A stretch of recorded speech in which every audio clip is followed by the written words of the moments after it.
We're about to get started shortly.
There we go.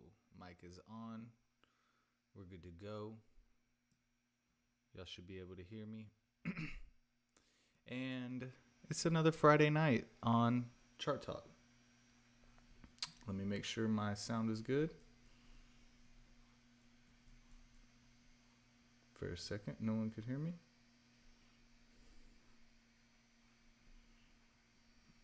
This YouTube delay is wild.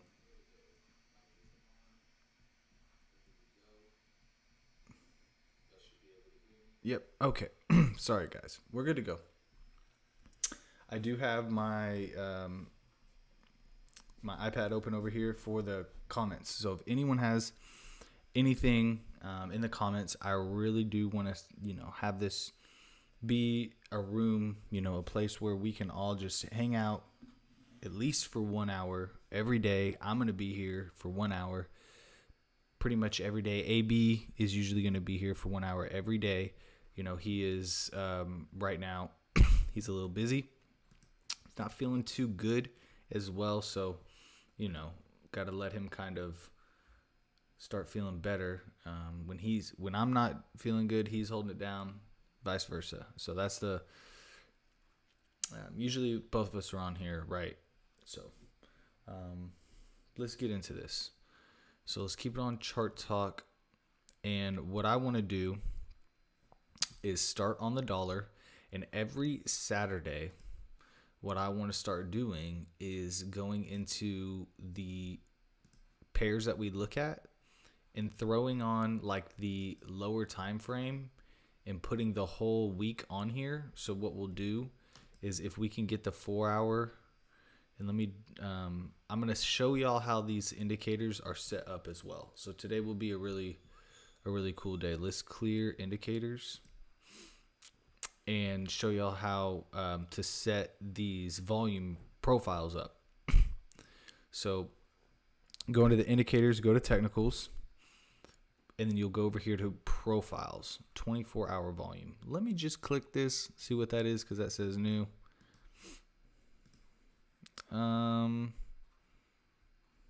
Let's not mess with that. Okay. So let's go back to indicators, profiles.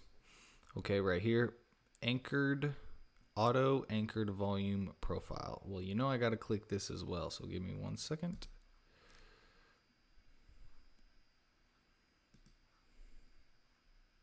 AAVP. Interesting. I like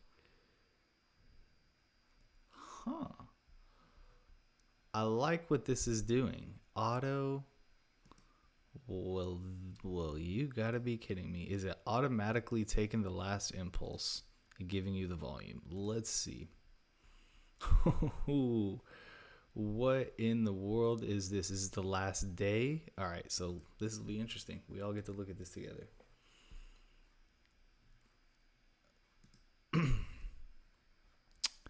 Yeah, we know what the volume profile is. Okay. Please tell me. This is actually a lot of good info right here, guys.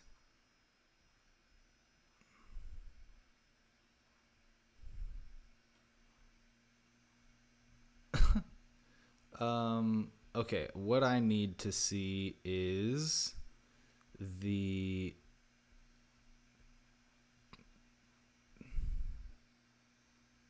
Okay, here we go. Perfect. Sets the period for which the indicator builds volume profile, one profile for each new period. The period multiplier set for the field sessions and HD session determines. Okay, look. So here we go. Let's take this off. And now I have a good idea what this is doing. Inputs, style. Let's see. Anchor period is on auto. You could do it on weeks, months. So we'll do a week. We wanted to anchor the whole week.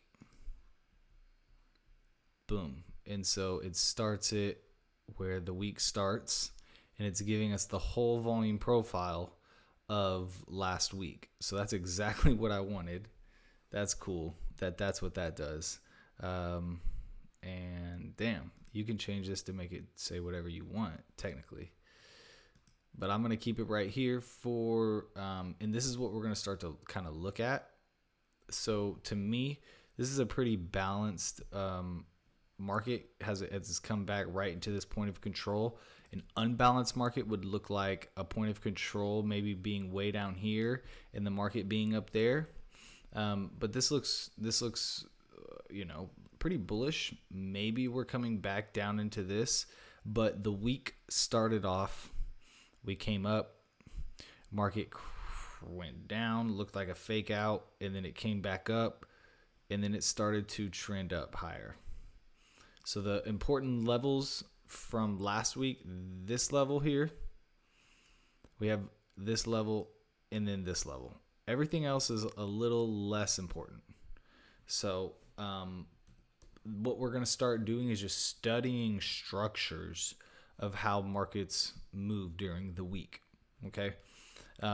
This is kind of an ugly structure maybe, but the only play that I even see possible would be as the market was kind of falling here, you get this volatility pickup here. And then there was kind of a break of some type of trend. And then the market begins to coil and it starts to move to the upside. Now, this is without putting in anything else into perspective, but just what we're going to start basically doing every single week is getting this picture of everything. All right. So the dollar, we have this picture in mind. I'm going to take a snapshot of it and throw it into my Telegram journal. So if y'all don't have a trading journal that you keep, at least put it on Telegram. At least put some stuff on Telegram that you can go back and look at, because it will help for sure. Okay. Let's go and look at the different time frames now. So 15-minute, I want to kind of back up and throw. Now check this out. Let's go you can put the visible range, and this is going to give you all the volume on the screen. So I'm going to back it out for a couple of weeks. And on the 15-minute, what I want to do is, instead of just putting 1 week on here that I have right here, and I don't want the whole thing yet on here. I want a little bit more volume or a little bit more price to compare to, because here's what's major key about this volume profile here. The visible range is you really do want to have a lot of price in the picture to have this compare to. So give me 1 second. First of all, I'm going to change this. Instead of it being a weeks, I want it to give me a month. I want it to give me all of, looks like January. No, it's giving me all of February. Perfect. That's exactly what I want to see this month. So far, now that we're getting closer to the middle of the month, it's going to give me enough data. And really, last month would be clean too. So instead of just giving me 1 month, let's see if it can give me Ooh, a linked 14. What does that mean? Either way, what I'm going to do is come into here. And if you want multiple months, you got to go to the periodic volume profile and change the period to keep it at 1 and change this to month. Ooh, it's only giving me 1 month. There we go. Okay, multiple months when you start to scroll. That's what I wanted to see. I wanted to see this February and January right here. So if I could just get a little bit more price into it, it'd be perfect, but I just can't. So that's okay. Maybe if I full screen it, it'll give it to me. Basically. Okay. So this is interesting because it's giving us this level down here, and we should have probably kept those other levels marked off, but that's okay. This level right here, very strong on the DXY. If we come back into this level, I wouldn't say that it should just react bullish here, but what you can see is that there is not a lot of volume below here for this profile. And on the month next to it, you can see right here, there's not a lot either. So these two areas, last month, if price basically broke through here, we had a slip through. So let's throw a line right here. And you can see the exact spots the next month. The volume profile, again, we had a breakthrough just like this. Kind of a fast move up, fast move down, fake out, and then a fast move. And then this level's pretty much holding. Tough fake outs, no doubt, but holding. And now the market's moving up. So, I mean, until these levels break, I can't really necessarily think that the dollar is even close to bearish, number one. Number two, if the market does get back down into this price where we had, and basically, guys, when you see these levels of, I just call them levels of agreeance. Some people look at the market differently, yada, yada, yada. But what's basically going on in these levels, wrong button, buddy. Hold up. All right. What's basically going on in these levels here is the market is basically agreeing. They're saying, I like this price right here in the middle. So let's keep bringing it back here. The bulls are saying, nah. The bears are saying, nah. The bulls saying, no, let's keep it here. Let's keep it here. And they just start to agree at this price. And they're saying, yeah, it's a good price. Yeah, don't you think? Yeah. I agree. Hold on. Let's make it this price again, right? And then all of a sudden, something happens, and the market gets what is called out of balance. And most of the time, your edges in the market start to appear when the market shows these out of balance like opportunities. Your edges are very tough in moments like this. It just are. Unless you're a super range trader, then those are probably the environments you want to see. But now that the market has started to go out of balance, we're basically waiting for a couple of things. Now, to me, these lows right here are looking very suspicious. This could have already been this little liquidity grab that it needs. But like I just said, the market loved this price over here. They loved it. And for the market to just fake this out, take this liquidity, and move this way, it's very tough for me to think that there is not more to come. You know, I have a feeling that the price is still going to get down here. So here's what I'm going to do. I'm going to be looking for a trade next week, most likely, for the market to hold here. And if it breaks this price from this month, basically, I have a feeling we're coming down into this level.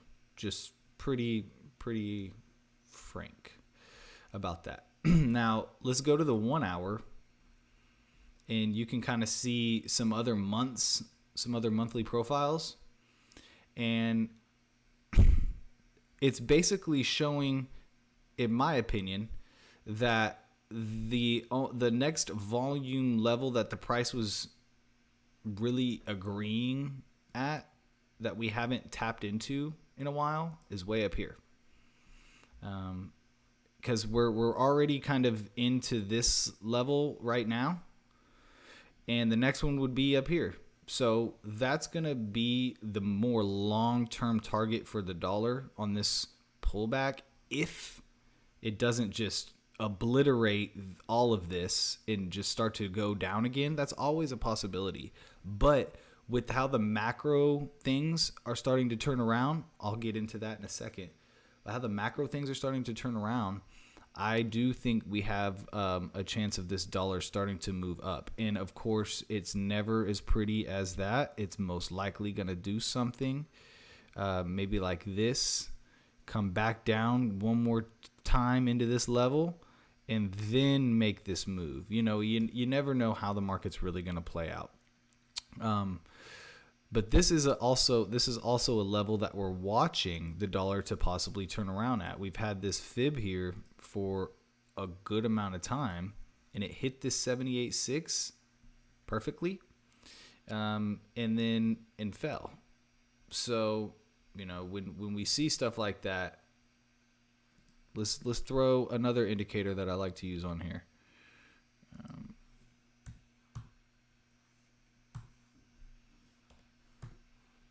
All right, the LBR oscillator is what it's called. And yes, there was divergence the whole way. So on this push up, the momentum was coming down and just kind of signaling, hey, we could possibly turn right here. Now, are we going to hold right there? That's another question. This is just a macro fib that we've been looking at. Now we're going to go on to the let's stay on the 1. Let's stay on the 1 hour, and let's take this up a notch to, oh, it won't go to the, so that's fine. We'll go to the day and see what this looks like. Okay. So really we're looking for the next level. Is it going to stop, you know? And so there was a day, couple of days up here. You know, this would be kind of the next level I would anticipate, if it's going to stop, to kind of stop right in this level. But other than that, there's not a lot holding it back. We're going to hide this and bring in the big boy, which is, if I can think, here we go, the visible range like I was talking about. And go to the daily with this and kind of zoom out a lot. And we should get this to show up here. Okay, and now y'all can see these levels that we marked off on a lower time frame, how they're showing up really well on this volume profile on the daily. And then how basically anything above here it's almost like go time for the dollar. So these are kind of like these levels that we've been watching. Now lower even, it's kind of the same thing, right? So the dollar is in an area where it could just chill for a while, but if it breaks up or down, it's heading way down. And you can see how, let's see how much price is in here. Okay, very interesting. So once I take it to all the way to October of 2021, the point of control sits right where price is at.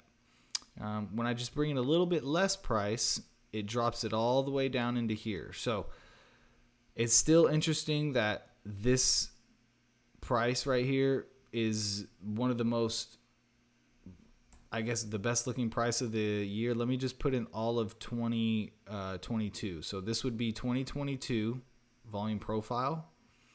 And it's saying that this is the price, that still has the most volume for the whole year of 2022. So let's just make it to where it's only 2022 in here. Let's go, boom, right there.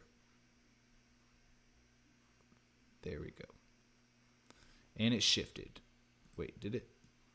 Yeah, it did. It shifted right into where we are. So just if I just put in just a hair more price, it gives us that low. There's still interesting volume down here. I'm going to mark it, no doubt. So these are just the levels that we're really interested in on the dollar. Now when we go to the 5-minute, it will kind of look a lot different because these levels are not even close to each other. So there's still one more opportunity for the dollar to make one more move up and then reject possibly here and then start to come down into these levels. But these are just how we have how I've been really starting to play the market with levels. Obviously structure is important, but where the market is going to next, that is really what I'm looking at here. So we'll keep these levels on the chart. We'll be looking at these throughout the week next week. Now let's look at what EU really did because, and in fact, before we get into EU, just want to talk about the fundamentals just for a hair because the fundamentals are important when they start to shift. That's when you need to know a thing or two about the fundamentals. And here is what happened. First, what happened was Tuesday, CPI came out. And that is, if you don't know, CPI is the inflation report, okay? And it comes the month over month, and then the year over year, and then the core. I think a lot of people say the core is the most important. I've been watching this stuff for 5 years, really kind of more the fundamentals for maybe just like 3. And what I've been looking at, this year over year CPI, in my opinion, is what the Fed is kind of looking at. And then, of course, the month over month is, you want your month over month to start to look good as well. But that year over year is really the number that the Fed kind of targets. They want it down to 2%. Okay, I don't think it's going to get down to 2%, maybe ever again. But if it does, hooray for them, great. And then the other thing the Fed watches is the unemployment rate. And the unemployment rate was just amazing. It was one of the best unemployment rates that we've had in a long time, maybe 50 years or 30 or some long time, longer than I've been alive. So that's very good for the Fed, but that's not their problem right now. And it hasn't really been since we had the COVID thing for a little bit. Their problem is inflation, and that's why they have risen the interest rates.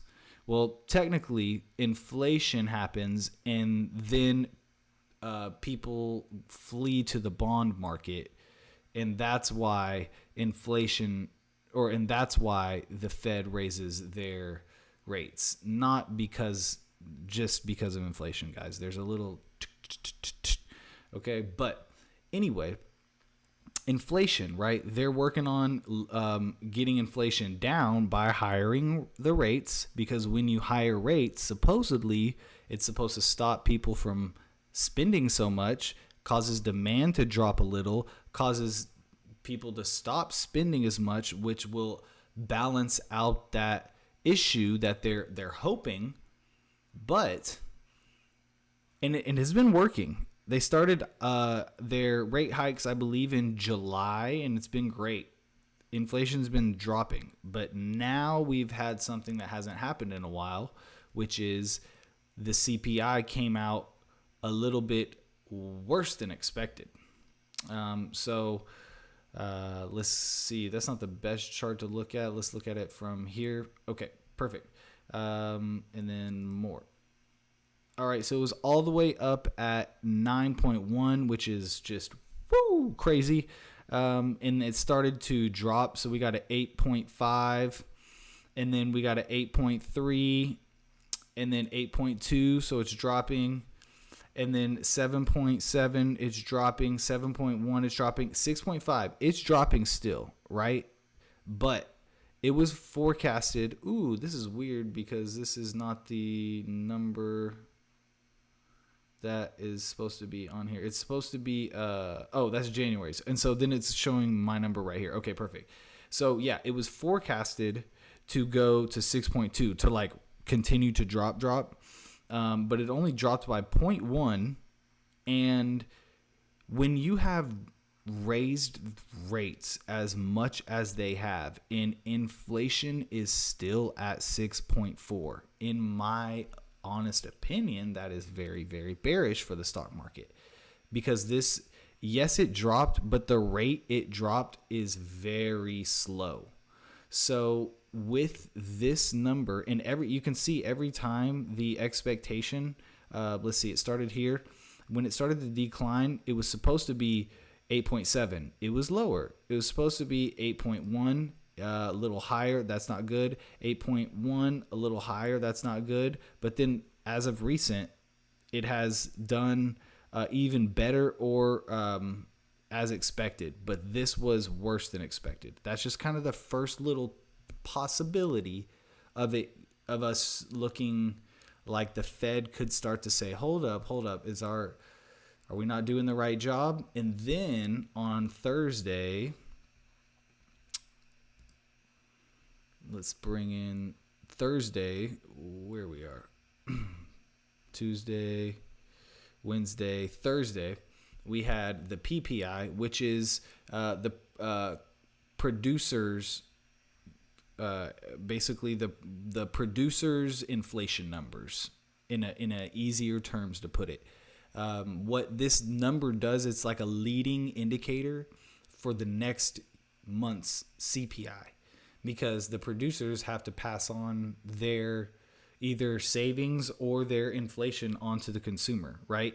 If the producer is doing well, they are not going to charge as much, which not every producer is like that, but that's how it can work. When the producer is getting charged more for goods, more for this, more for that, well, they have to charge more now. And those numbers are in here. And if it should say something like that: change in the price of finished goods and services sold by producers. It's a leading indicator of consumer inflation. Yeah, boom. So here's these numbers, and it came out way high. So it came out way worse than expected. Almost double worse than expected. So that is another just like, hey, that's not good. And so when these things start to happen, that is when, and we can kind of look back at the CPI, which will be better to correlate. Here we go. When the CPI reports started to get from, this is great. That's great inflation right there. Awesome inflation. It was great for such a long time. And then we had, the whole stimulus checks stuff start happening. And then here we go, April Fools. It starts to, just kidding, but like it starts to ramp up around April of 2021. So when we go back to the dollar on April of 2021,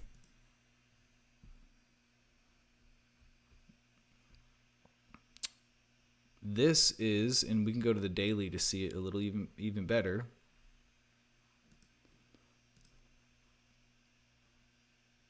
Okay, around here,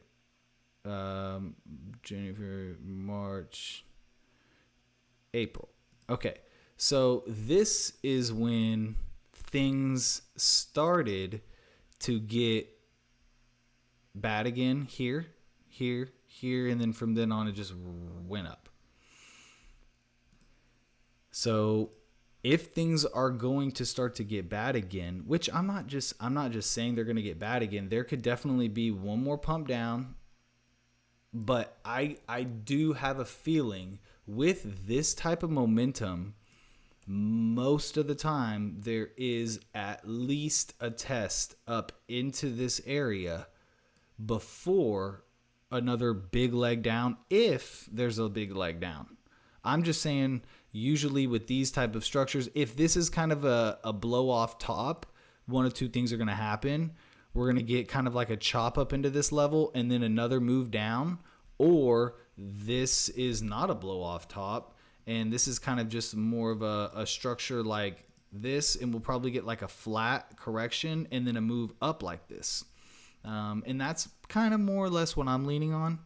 But I just wanted to show y'all when the Fed started to get in trouble is what happened. It's not, I guess it wasn't the Fed's fault necessarily. I don't know who, I guess it's Biden's fault for doing these stimulus checks, and the Fed is just like, hey, I'm down for it.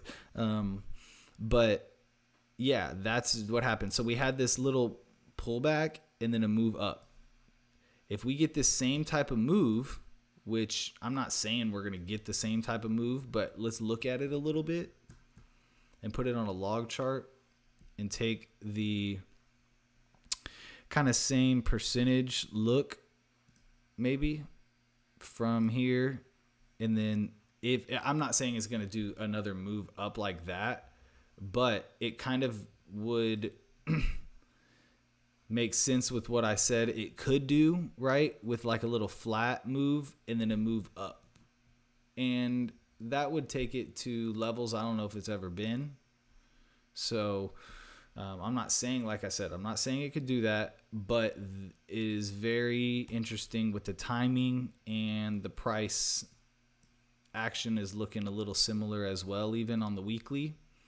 So we'll see what happens with the overall macro move on the markets.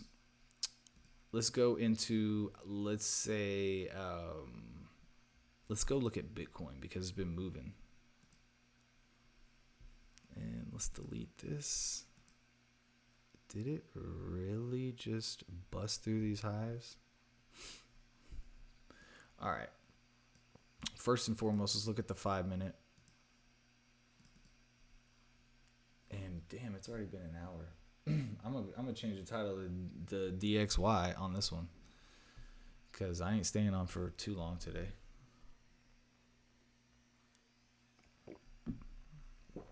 Okay, let's look at this on the 5-minute and bring in the week. So let's do the new indicator and just the week. Cool. It can do decade and all that stuff. Wow. All right, let's scroll out. Give us this new indicator. Boom. Okay, very interesting on Bitcoin. I want to do it on the CME chart. Sorry, because that volume is probably just a little better. Am I on the CME? No, this is. Let's see where the volume gets put on this. Same area. Cool. Let's delete and look. All right, so we have this picture here that I'm going to save. Here we go. Boom. All right.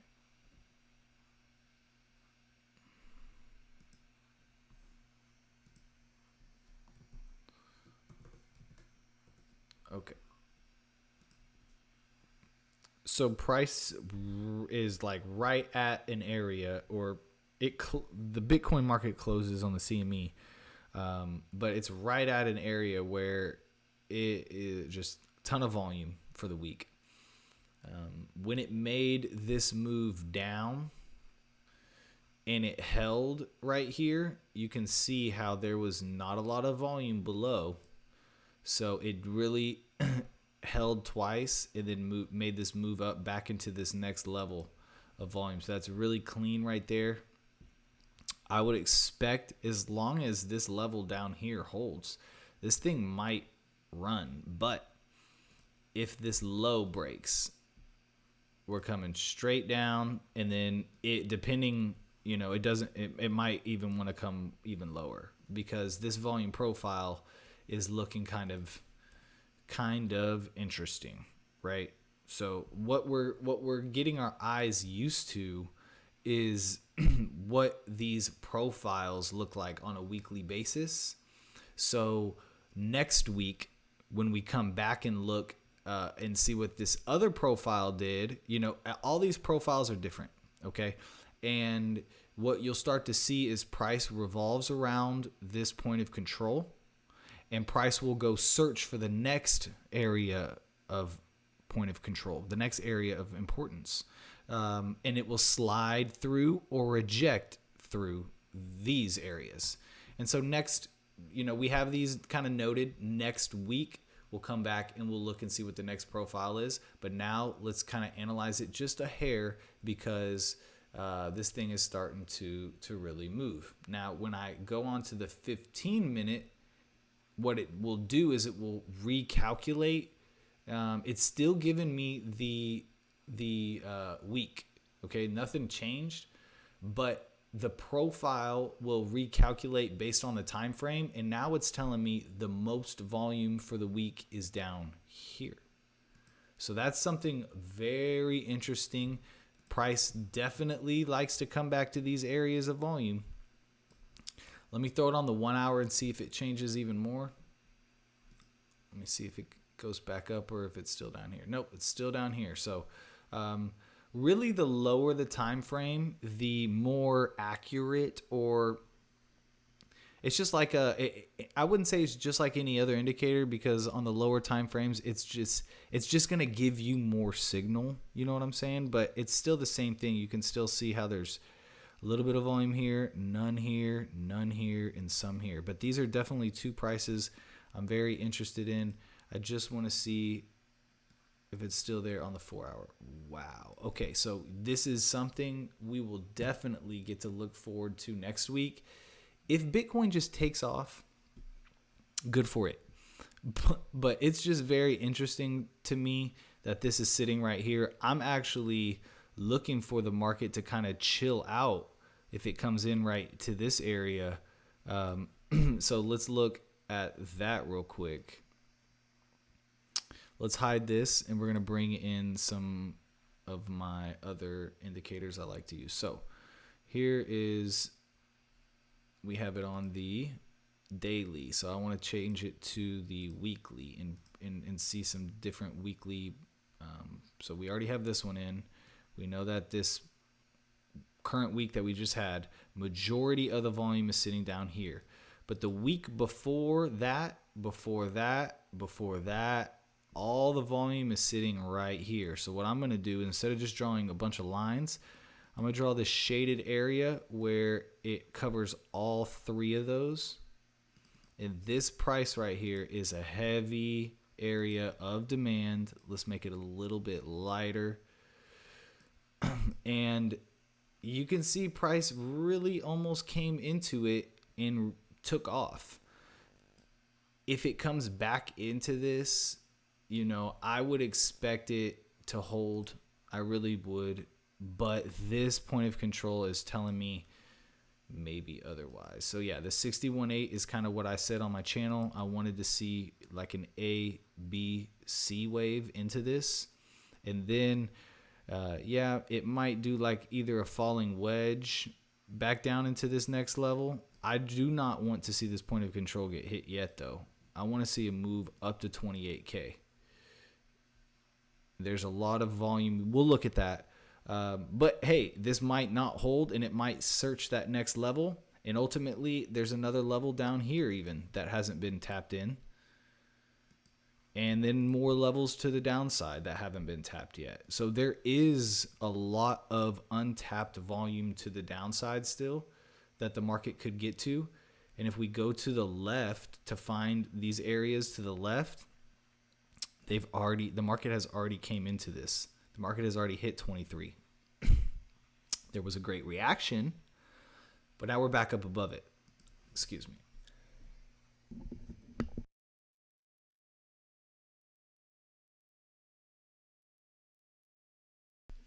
All right.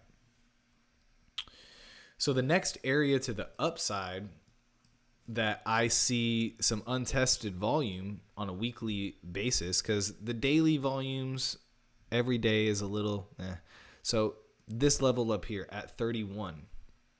And then, of course, there is this gap here that is just right in my face that needs to be tested. But we're looking at volume, and 31.5 is really that next level of untested volume that we haven't really seen. And once we bring the whole picture in, you'll be able to see how these levels really line up. Now let's go into, and remember, this level here is like 3 different volume profile levels. And I'll make it red just because I'm making everything red. I'm a little, not OCD, but maybe. All right, let's bring it into the daily, and let's put in this on the monthly. So it's going to give us our monthly volumes. Now this month, and let's see if last month is still, no, okay, that's not last month's. Last month's point of control is sitting right here, right in this level. And then this month's point of control is sitting right here as well. So very, very interesting. You don't usually see 2 months worth of volume point of controls just sitting right at the same spot. And then, yeah, it came up in here and tapped that, rejected. The next volume up here, not even that, not that, none of this. So, yeah, this is interesting. So, honestly, guys, if Bitcoin really starts to run, it could do some dumb shit. But I still think we have some downside potential. If we could get this in here, we have untested volume at, oh, that came in. You see how this came in and got spanked like a little baby? I still think this is possible. And that's 1145. Is that how you say that? 11K? Whatever. I still think 11K is so possible. I still think all of these are possible. And don't think that they're not. They so can get hit. These are actual levels that the market actually agreed on. So it's already been agreed that these are important levels. I'm not making them up. I wish that those weren't there on the lower time or on the higher time frame. I wish that they were all just to the upside, because I have a lot of Bitcoin, but not a lot. I wish I had more, but been in the game since 18. So, all right, now we're gonna look at the overall picture, and let's put in this year, because I like to see how that looks real quick. That's still not even close to this year. Just this year is what I'm looking for. Just this year on the, let's look at it on the 4 hour. It'll look better. Just this year. Here we go. And wow, we have had a very extremely bullish year, my friends. This is awesome to see. January, basically, yep, right here. Okay. So what it's saying though is, for this year, this is the price. This is the most interesting price of the year, where the most volume has been. So yeah, if the market comes back into that, there's no doubt I'm looking for buys. And if it slips through that, it's probably going to tank all the way down back to 17K. And I'll show y'all that. I'll show y'all why. But very interesting profile here. A lot of volume up in this area, and then just none till we get right here. Let's back it up and see how it looks from, let's say, a couple years perspective. Put 2 years into it, or as much as it'll kind of let me. And let me just show y'all. Let's get some more price over here. Okay. This is what I really want to show y'all here, that if price breaks, I would say it's almost to the point where it's already breaking the level that it should start to head towards 28K. Now, I've said it over and over again. What happens in these levels, the LVNs is what it's called technically. It's a low volume node, and these are high volume nodes. But the low volume node, or LVA, low volume area, are areas where price will either seek straight to the next one, or it will say, no, let's go back into where I'm comfortable, and find the next kind of LVN to the downside. So it's either this thing is getting ready to bust like a for real, or it's about to come back down. And it's straight up that easy. And you can see the levels that we marked are almost spot on with these levels here. So Bitcoin just very, very interesting right now. I don't even care to call the direction anymore, because you will be able to see what it's going to do depending on how it breaks this high. Because we also use volume, regular volume, in the mix as well. And when the volume picks up, when a market breaks new highs, you get a good signal for it to continue. Now, I just want to do a quick peep over at the real moving Bitcoin. I like the volume on the CME market. But yeah, this thing is, I could argue a case for distribution right here, but it doesn't look good enough to me. It just looks so bullish. It's doing what Bitcoin does. Very bullish BS stuff. So, for anyone trying to draw this as a distribution pattern where we have this, and we get the up thrust, a test. I mean, I see it too, I guess, but I would just wait for the market to get here. And if it does fail at these important levels, and let's go back to the CME chart where we have Bitcoin drawn up a little better. If it does actually come down into this level, I don't expect the market to go bullish again. I would expect this higher time frame level to hold, and this price can get hit another day. But I would be looking for something like, say it doesn't hold where I think it could hold major key right here and go to the upside. If it doesn't, say I'm wrong. Okay, and then it comes down into here, and if it chops up right here, that is like the sign that this thing is about to die. Okay, so go look and study the Wyckoff distribution and how, just look at where, because it's one thing to be able to draw it, the other thing is to play it. And actually trade it. And a lot of the Wyckoff traders will take the most risky freaking trades. And 1 out of every 10 times, they will be right. And the real Wyckoff traders will agree with me right now. Yes, my win percentage sucks.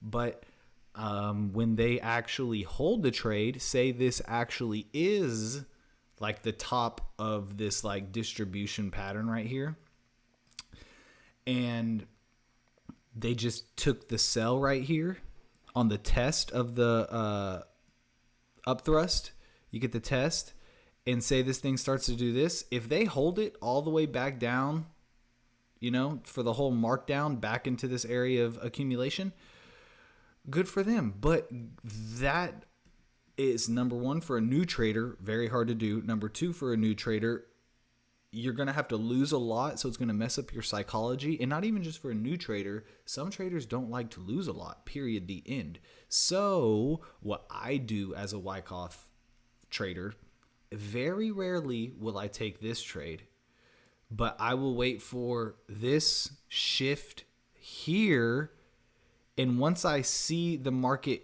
completely fail and start to show me a sign of strength to the downside after it has broken out and faked out, and then it gives me this build up right here is what it's called, and then it does another I'm looking for it to end up breaking down, because what it's doing is it's accumulated or really distributed these buy orders, came up in here, grabbed everyone's euphoria move, making everyone enter the market. And the only way that the big money, and this is really how it works. I don't know what ICT is teaching these days, but the only way that the big money and the real money can enter into the market, to actually get into the market, it's not an algorithm.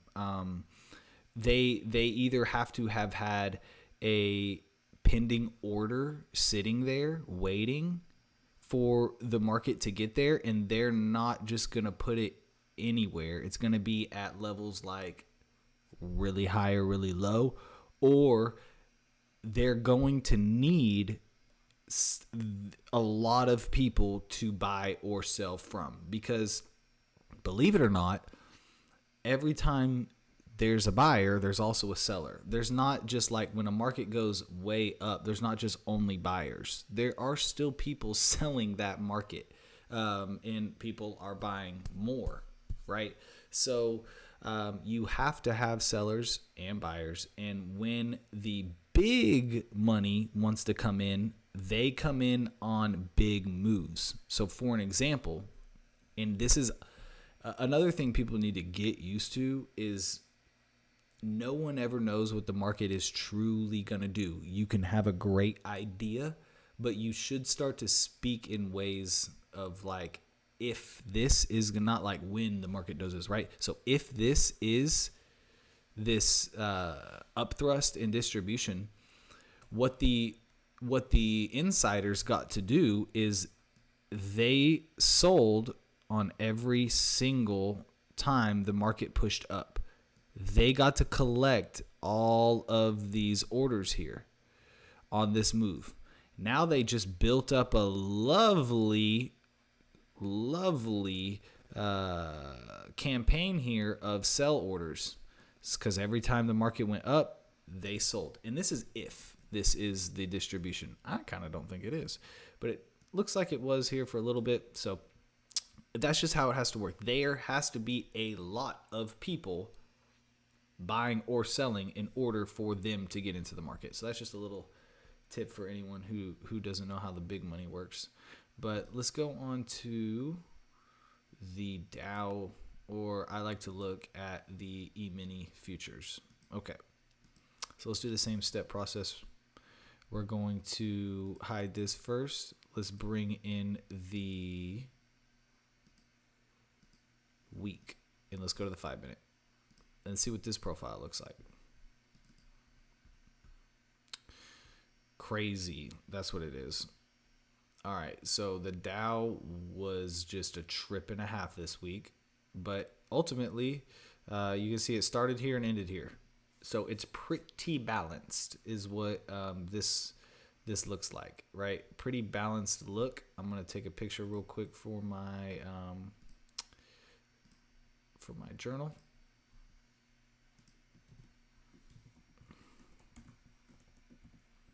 Oh my goodness. Okay. All right. So very balanced look to it, as I said, with the point of control being right in here. And, you know, ultimately it did create kind of a move. It went up first, fake out, created that good move down. I did call a trade out yesterday or the day before, and I said, once this level breaks, look for the market to come back down. I'll show you all the levels that I was looking at in a second. But ultimately, this was a beautiful trade. It stopped us out before it moved. But hey, hopefully some other people caught it. We tried to catch the 78.6 again on the second try. Just missed. Ultimately ended up doing exactly what we wanted to. Sucked. Once it broke this level again, we had this little spilladilla. But this was the level we were looking at. We, I think, shorted it around here on some late short stuff. And we were expecting it to just drop off that opening bell. And went the opposite way. It's all good. It happens. But yeah, this was a very weird structure. I was thinking that the possibility of these highs still existed to get taken, and it never quite did. But yeah, this is a doji candle on the daily, I think, or on the weekly. Let's go to the weekly. Yeah, another just very indecisive week for the indices. So let's go into the 15-minute, and I want to see what the last couple of months have looked like. So let's take, or actually, let me see what this month is looking like itself first. And we're just right back in that point of control. So I'm even going to extend this out. Yeah, and that makes sense because for 3 weeks, it's just been sideways. So very, very balanced market, which means there's going to be a breakout. There is just eventually the market is going to go out of balance and it's going to break out. Let's bring into the picture, not this guy, but this guy, and put him on the months. Let's bring in some more months into the picture. Okay. And yeah, last month even, look how the market was just very balanced. It just kept in this kind of little range here. Here is what like a really balanced market looks like. This is kind of a little imbalanced market, okay? Or profile, I would say. Excuse me. So, and you can see how like it was in balance here, and then it came out of balance, but then it back in balance. And that's how the markets should work most of the time. So when this decides a way around this, up here, expect it to come back. And now that's a sketchy trade, but that's just not, it's not necessarily a trade. It's just an analysis. The next area of open volume, beautiful. We have it to the downside. So this could be a target if this thing really does start to break out heavy. Man, I got something in my throat. Let's go into the 4 hour, keep it on the monthly, and see if we got anything to the upside to mess with. Okay, and then this would be the upside target. I like the downside. But there is at least something to look at to the upside. Let's go into the... Yeah, that's good. Okay, let's bring in our big boy now. And now we're looking straight dead at the same price. Wow. Okay. So we have the whole 2 years into the picture right here. Let me just zoom in a little bit. So regardless, it's probably going to stay right here. Yeah. Yikes. All right. I need a little bit more price so we can see what's to the upside and what's to the downside. So yeah, this is really showing that if price does break out of this pattern, and I would call this more or less of a pattern at this point, it's just such a big time frame. I mean, it really needs to break this zone, but you can kind of see what's going on right here. If it starts to break here, and it starts to break here, and it just gets to this level with volume, it's most likely slipping all the way down to here with probably the same speed that it did right here. Just flip this around if I can. Let's see if it'll let me. Settings, mirrored, flipped. Whoa. And it'll probably just do something just like this, right into this level. Now, if it breaks to the upside, I think it would be a little bit, it would need to break kind of up here. And then there's just not as much upside potential to me as there is this downside, obviously. But that's just another way. If it does break up, that's where we're looking for it to go. We're looking for it to break these highs and break these highs and go into almost damn near all-time highs, which is redonkulous, but could happen, definitely. The Dow and the S&P, they look very similar. So I don't want to waste our time too much with that, but I will say when we put some price into it here with the S&P or into the Dow, excuse me, the NASDAQ, the point of control remains to the downside for the NASDAQ. So that's telling me that there is more volume down than up. Let's get that still. Yes.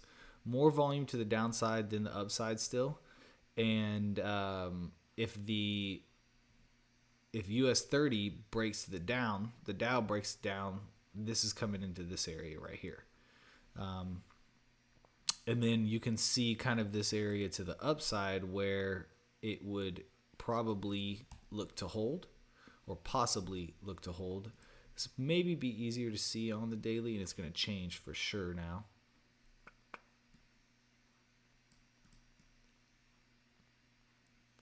All right, so that is just something to note right there. I don't want that much price in here. I want about this much since COVID. And that's very interesting. A lot of the volume is down here where COVID was. And so this profile, what it's saying is straight up, if we break any lower, we're coming back to COVID areas. And that's crazy, but it's possible. On the daily for NASDAQ, it does look like it has a little bit of a structure shift though. So I'm not necessarily just straight up bearish by any means. I think if it comes back into these levels down here, it's a buy for sure. Look for buys. I think it's just pretty obvious. But once it gets into here, we can look for bears. And if this doesn't work, we know where it's coming down. It's pretty easy on that. Okay, let's look at gold now. We're going to look at all the markets, guys. Gold. Okay, 5 minute. Let's take off this and put this guy back on. And let's look at the weeks or just this week on gold. Okay, so kind of sideways. But it started to balance itself out a little bit right here. So started the week way up here at like 1875-ish. This is the futures market, so the price might be a little different than what you're used to on your broker, but same price action pretty much. Yeah, started the week up here. It was agreeing about this price a little bit. It stayed in somewhat of a range from here to here, and then nope. Then it came into somewhat of agreement here. Nope. Back into here. I have a feeling that we're just going to end up going sideways here, possibly coming back up into this range if we break this high, right? But ultimately, this is a kind of a normal profile that you would see on something that is trending to the downside. And then this move right here with the profile sitting right here is telling me that it might want to start to shift, but nothing too major just yet. We're going to start to look at some other time frames. Let's get the more weeks into it. I want to see some more weeks. Shift. Nope. Okay. So last week was right here, and you can see the market came right up on it and then just dropped. So that's still an important price. We still have the week before that, very important price here. This is probably the most important price, I would say. If you don't have this indicator, a lot of times you could really just almost, I don't want to say this every time, but if there is a range here, the most important range of the week is usually where this this line is going to go. Not going to lie. But for me, I just like the kind of exactness of the objectivity that this gives me, and it just lines up perfectly with the 78.6 fib. You gotta love that. So I'll be watching for the market to maybe correct back up into here. Let's put a I'm gonna put the yearly profile on. It's not giving me the year. Well, watch this. 12 months. Now it's giving me the year. So this year's profile, even this line is important right there. So yeah, I can see gold definitely trying to balance out for the rest of the, not for the rest of the year, but this line moves around a lot. So I can see this coming back up here and then probably failing, either failing or moving its way right the mess up there. I'm going to take this down to another level. Let's see what last year's volume was like. Come on, give it to me, all of it. Let's get the 4 hour. There we go. All right. Ooh, did we just come right into that bit? Almost. Okay, very interesting. That is going to be an interesting price still. Whew. Okay, cool. So this was a price last year that the market loved. So if it comes into that, I would definitely expect the market to react off of that. And even just the year before, it was right close to that price too. Let me get one more year in this. Here's what I wanted to see. Okay. So here's these crazy prices. I don't need to see that actually on my chart. That's way too far away. And this is too far away too to even care about.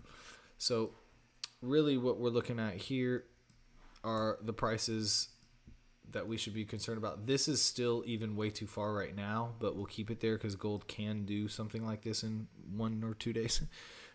And I'm seeing this just major divergence. You don't see it a lot on the 4 hour. You saw a pretty good, section of divergence right here as well when gold was kind of moving up, but not near as clean as what we're seeing right here. So I like the correction coming up possibly on gold here. If it can start to break out of this not real pattern, but let's take this down to nope. Now we want to look at everything. Let's look at everything now and see what this is looking like. Okay. So one thing I see, first of all, that I just want to note is that we have come into this fib level, made like a very gold-like move, and then dropped. So that's one thing to note. Another thing, from this move, this is the point of control. No, where is it? Right here. Okay, we're right on it. So from the very high to the low, and then what we have, we're like at a very important price. So I wouldn't be surprised if gold starts to kind of move a little. Here's another important price way up here though, where this manipulation happened. Let's bring it in a little bit closer and see what the profile looks like. Okay, from these, when these lows happened, there's still a ton down here, like I said. Not even really a bunch in this area. Let's get it into just this. And the lines that I have marked off are perfect. Price is most likely coming into the upside or tapping this one more time. I think if gold makes one more low, I'm going to definitely take a strike, because there's a lot of volume sitting right here. And you could just see the price, the market love this price. So if it comes back into that, I think I'm going to shoot my shot to the upside for gold on like a swing type play. And I haven't looked at these in a while, but since it's Friday and I don't really like to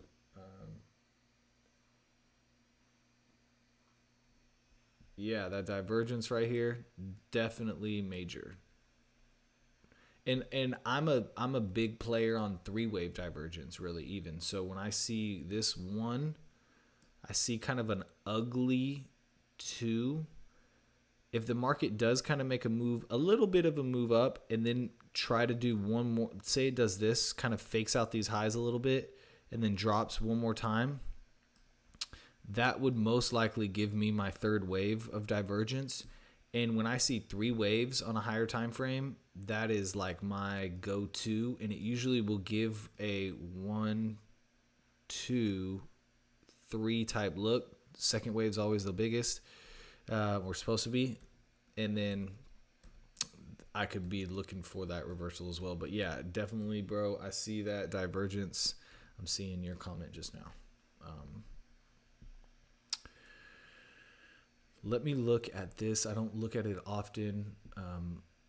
Oil, I'm not going to look at it on the 5-minute. I just want to see if it's broken out of its range. No, it hasn't. So oil is in just such a sideways market right now. Very probably annoying to trade for a lot of oil traders.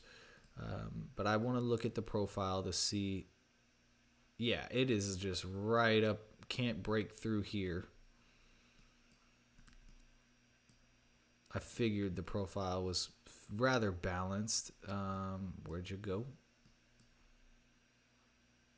Just disappeared on me. TradingView acting like TradingView. What do you know? Get out of here. All right, well, whatever, TradingView. We're not going to look at oil because I guess TradingView doesn't want me to. Let's put in the futures oil and see if that'll work. Goodness gracious. There we go.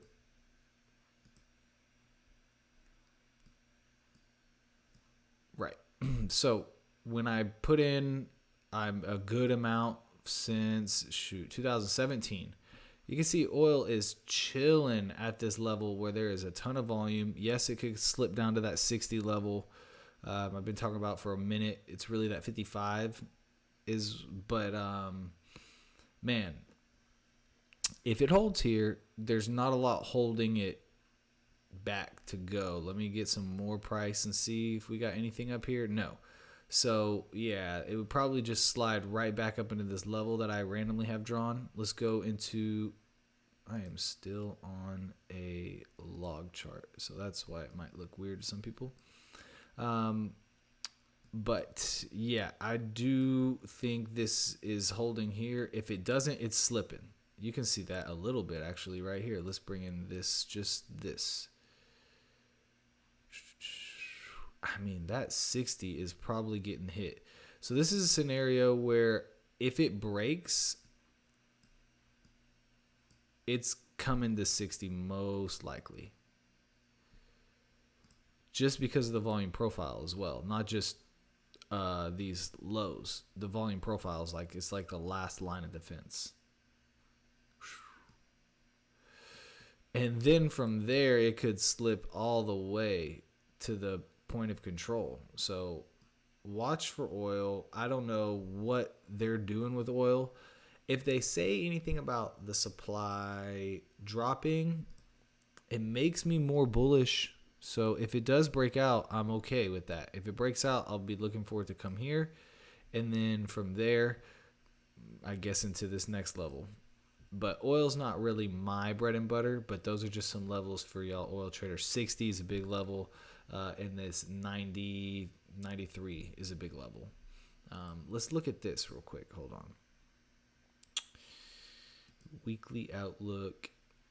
And let's look at the... oh, man, I did not know these were up here. The bond market. So the bond market is out of control, but it has reached its highs again, and I didn't know it got here. So if this breaks this high, technically this thing is supposed to continue to go. It did a very nice ABC, whatever you want to call it, a flag, however you want to call it, whatever it did, it corrected and it started to move up again. Last time it did that, it was kind of right here.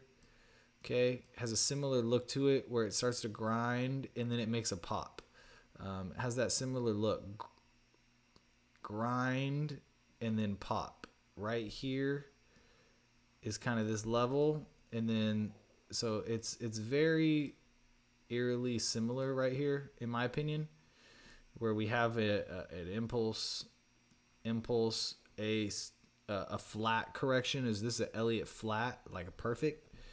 This would be like an ABC wave or an Elliott 5 wave, whatever, to then take the market to the upside again. And then these moves that we're seeing, just so similar. And with these markets, the patterns that they create, I feel, are a little bit not easier to read, but it's like safer money. So I feel it's a little like safer patterns. It's kind of sketchy to say that, but we get the break, the chop, and then the break out. Okay, same thing here. We get a similar break. It's chopping up into it. And then once we get there, I feel like we're going to get another breakout. Now, if the yield 2-year goes to 5 point whatever, the stock market and the indices should fall. They should fall. They're not, doesn't mean they have to fall, but they should. Let's look at the, and this is going to be the last thing I look at before I get off today. Let's look at the 2-year and then the 10-year. Okay, so the 2 years moving a little faster than the 10 right now. And the 10-year is putting in kind of a more of a flat correction if it's a correction, right? So if this thing is going to bust out this high, which it could, it's not making the same type of pattern. Okay, we have this move up. Then we have this flat. Once this breaks, then that's usually like the key for this to go. We do have like this little technical break here, but that's not enough. Regardless, though, the structure is so bullish on this. I don't think anyone should be thinking that the bond market is going to turn around just yet. In fact, it gave a beautiful daily bullish divergence on this pullback here. And this is what in the trading world, the technical terms is called a complex pullback. So when the market just does something like this, where it will kind of impulse, pullback, and then impulse, that is a normal pullback. When you get this, boom, boom, boom, or even deeper, boom, boom, boom, that's a complex pullback. But either way, they both result in an impulse to the upside. Complex pullbacks usually give you bigger moves. Another rule in trading is kind of the law of cause and effect, the law that the longer the market takes to move, the longer the market goes sideways, the bigger effect cause and effect. So these are still looking bullish to me. I do think the stock market is going to end up dropping again once these break out. The key for me to show that this is going to turn around or slow down is when we get a weekly divergence. But right now, these are still kind of going up. As this is going up, higher highs on the MACD, higher highs in price. There is no turning around in this yet. The parabolic move, that if you want to draw parabolic, go over here to the curve, take it from here to here, and then it's just very easy to look at this and say, yeah, this held. Once this breaks, we will have a better idea. Let's go to maybe the 2-year, see if that has not even close to broken, right? This one's even more parabolic. This one has a prettier structure, which makes me want to look at this one more, right? This one's just kind of, wow. So as this, if this continues up, this should actually continue down. You see the correlation here, or I would say this correlation, we start moving up at inverse correlation. March 20th, we start moving up, and then on Bitcoin, here's March 20th. Boom. So you see how that works out.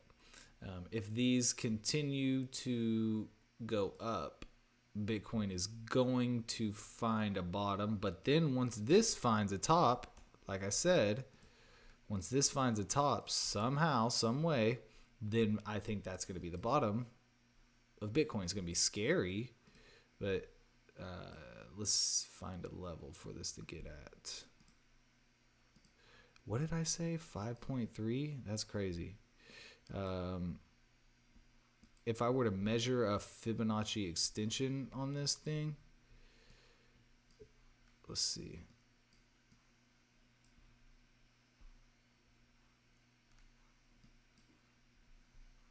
Damn, I'm all messed up. Okay, here we go.